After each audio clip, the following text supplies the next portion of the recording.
So to his Christian friends in Corinth, Paul sends his famous love talk, you might call it. So now faith, hope, and love abide, these three, but the greatest of these is love. I wonder how many people here had that passage of Scripture read at their wedding. Seems like just about all of them choose that chapter, that love chapter, 1 Corinthians 13.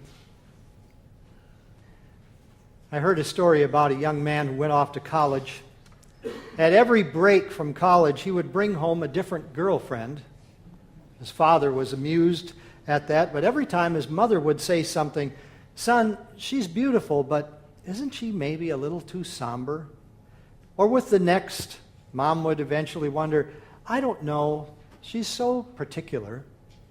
And then with another, "She strikes me as a little too mousy for you, my dear." Well, at last, the son brought home a splendid woman, a bubbly, fun, bright girl, and he had a sneaking suspicion. He said, "No wonder I'm so attracted to her. She's just like Mom." And his mother, oh, of course, she was a hit. Mom was thrilled with the girl. But wouldn't you know it, his father took the young man aside and said, "Son, I've always kept my opinion to myself. As long as you're happy, I'll love this girl. I can't quite put my finger on it. There's something about her I just don't like." The ways of love are not so simple, are they? And I'd have to admit I've got a few things to learn myself. How about you? Who here aims to be more lovable? Who aspires to be more loving? "I will show you a more excellent way," Paul says in our text. Well, yes, Paul, show us. Show us the way of love. Show us, as we could tease with the title, show us how to be a better lover. I would better love people in my life if only. What? What would it take?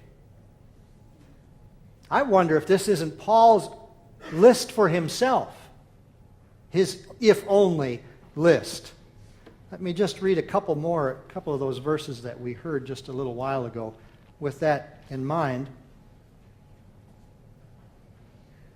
"If only I speak in the tongues of men and of angels, but have not love, I'm a resounding gong or a clanging cymbal. If I have the gift of prophecy and can fathom all mysteries and all knowledge, and if I have faith that can move mountains, but I have not love, I'm nothing. If I give all my possessions to the poor and surrender my body to the flames, but have not love, I gain nothing." You see, I think these words of Scripture very much expose Paul's heart. Paul, always the missionary, always looking for an opportunity to tell the good word of Jesus to anybody and everybody, would love to share that message with people that he ran across. If only, like my mother tongue, I could speak like angels can speak, then I could get the word across. If only I could speak with or preach with prophetic power, grasping and giving away all of God's marvelous wonders that He has given to us. If only I could move mountains with my faith, then I could be useful. If only I were willing to give up my life, everything I have and hope to be, for the sake of others, just like Jesus did, then I might reach more. Here's our first question for today. What more do you need to be a better lover? If only. If only.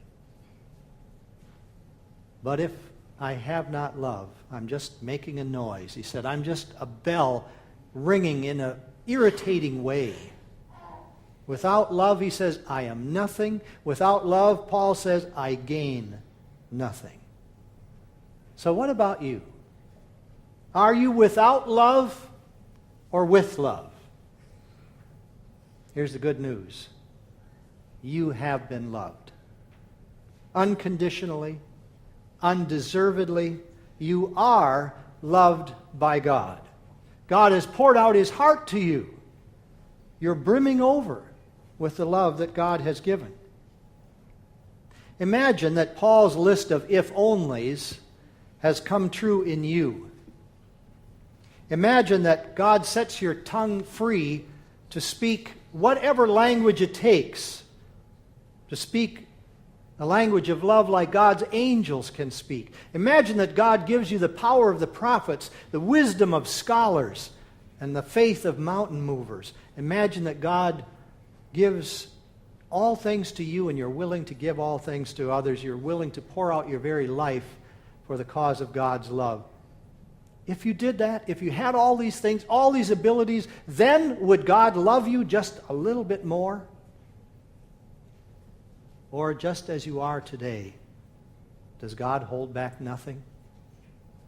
Well, I'll ask you, do you think that God loved Paul because of what Paul did for God? No.